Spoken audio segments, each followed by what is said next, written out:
Hello student, welcome to accountancy class. Today we will do chapter 3 accounting principle and our topic is accounting concept or assumption.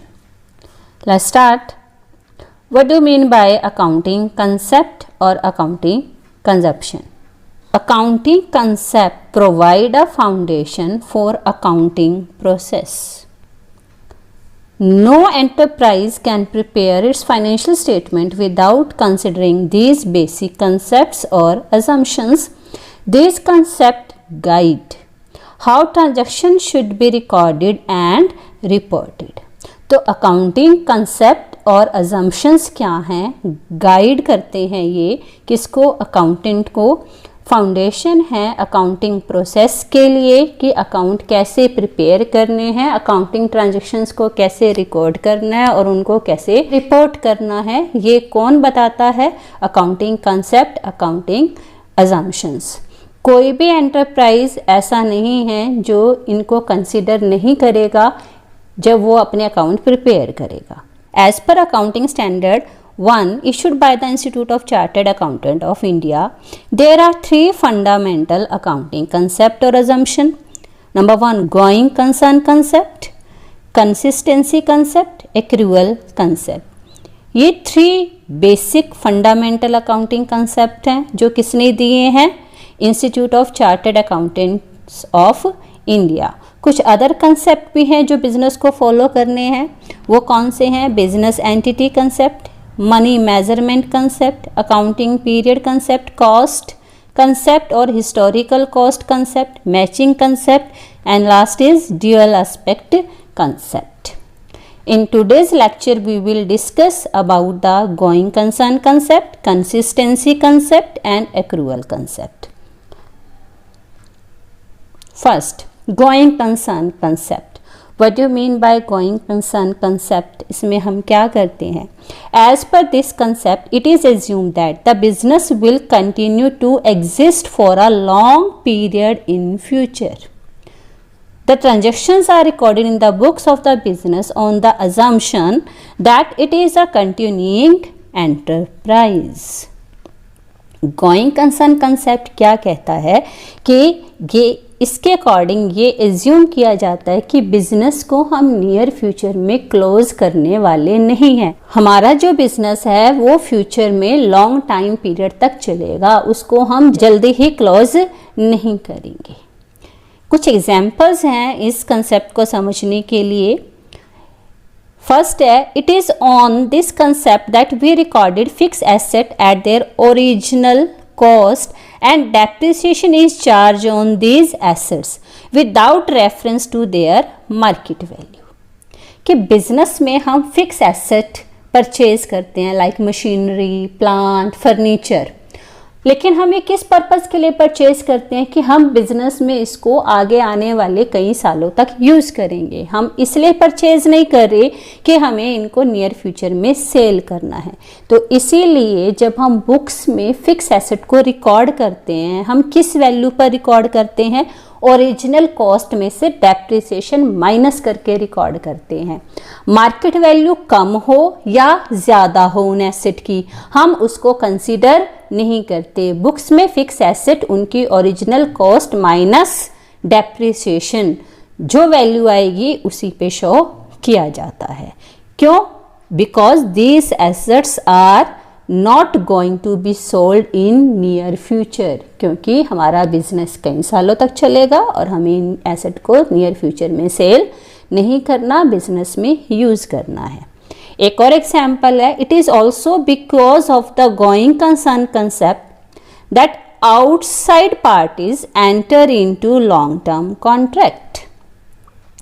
Business के साथ, enterprise के साथ जो outside parties हैं वो long term contract में आती हैं, लॉन्ग टाइम पीरियड के लिए कॉन्ट्रैक्ट करती हैं।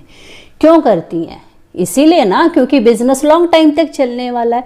अगर बिजनेस कम टाइम में ही क्लोज होने वाला हो तो वो उसके साथ कॉन्ट्रैक्ट ही क्यों करेंगी? तो गोइंग कंसर्न कंसेप्ट के अकॉर्डिंग ही बिजनेस में लॉन्ग टर्म कॉन्ट्रैक्ट होते हैं। जो आउटसाइडर हैं, इन्वेस्टर अपना पैसा लगाते हैं, लोन देते हैं, कंपनी के शेयर्स खरीदे जाते हैं, डिबेंचर परचेज किए जाते हैं। किस लिए? सिर्फ इसी कंसेप्ट की वजह से। एक और एग्जाम्पल है इसका, वो कौन सा है? Prepaid expenses.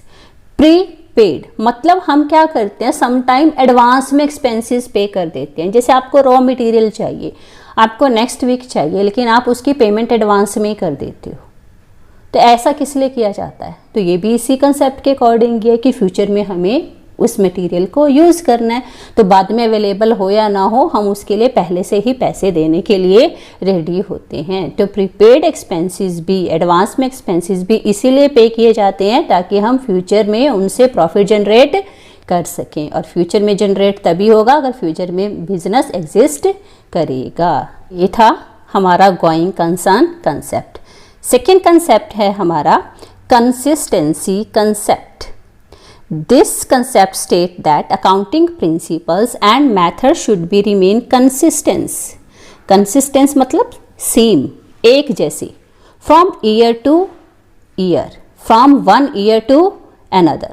This should not be changed from year to year in order to enable the management to compare the profit and loss account and balance sheet of the different period and draw important conclusion about the working of enterprises।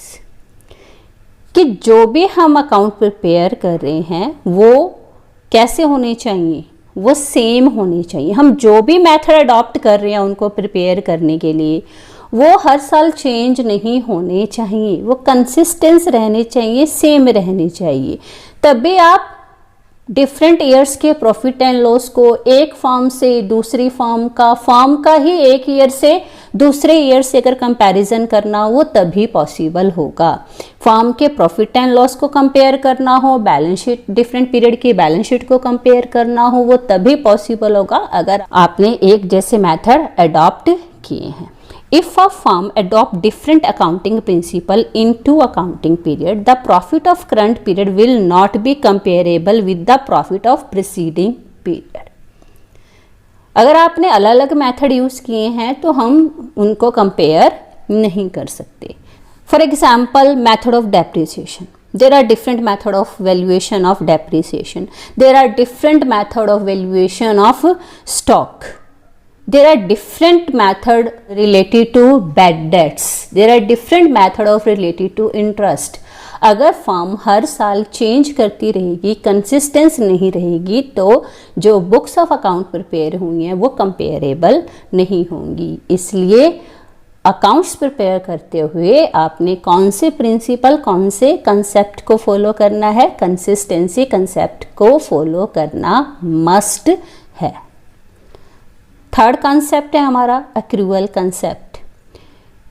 What do you mean by accrual concept?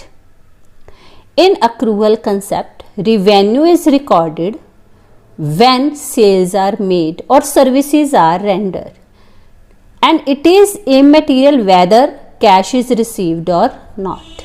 Similarly, according to this concept, expenses are recorded in the accounting period in which they assist in earning the revenues, whether the cash is paid for them or not. Accrual concept क्या कहता है? Revenue and expenditure, चाहे आपको revenue cash में received हुए हों या ना हुए हों, अगर वो इस साल जनरेट हो गए हैं तो वो इसी साल ही रिकॉर्ड किए जाएंगे। Same as it is expenses है, चाहे आपने उनको कैश में पे किया हो या ना किया हो, अगर वो इस साल के एक्सपेंडिचर हैं, करंट ईयर के एक्सपेंडिचर हैं और वो ड्यू हो चुके हैं, चाहे वो पेएबल हैं, फ्यूचर में पे करेंगे, आज हम पे नहीं करते तो भी हम उनको आज ही रिकॉर्ड करेंगे, क्योंकि वो किससे रिलेटेड हैं? करंट ईयर से ही रिलेटेड हैं। तो क्लियर हुआ एक्रूअल कंसेप्ट क्या कहता है? चाहे आपको कैश रिसीव हुआ हो या ना हुआ हो, चाहे आपने कैश पे किया हो या ना किया हो, अगर वो करंट ईयर से रिलेटेड है तो वो कहाँ रिकॉर्ड होगा? करंट ईयर में ही रिकॉर्ड होगा। और ऐसा क्यों करते हैं? To ascertain the true profit और loss for an accounting period and to show true financial position of the enterprise. At the end of accounting period, all expenses and income related to the accounting period are recorded, whether actual cash has been paid or received or not. Accrual aspect is often described as matching concept. Matching concept मतलब कि हमने उस साल के revenue से उस साल के एक्सपेंडिचर को क्या करना है, मैच करना है, रिकॉर्ड करना है, चाहे वो हमें चाहे कैश इन्वॉल्व हुआ हो या ना हुआ हो। क्लियर हुआ? ये था हमारा accrual concept. I hope you understood this 3 concept. In the next lecture, we will discuss about the another accounting concept. Now, learn this concept very carefully and make the notes.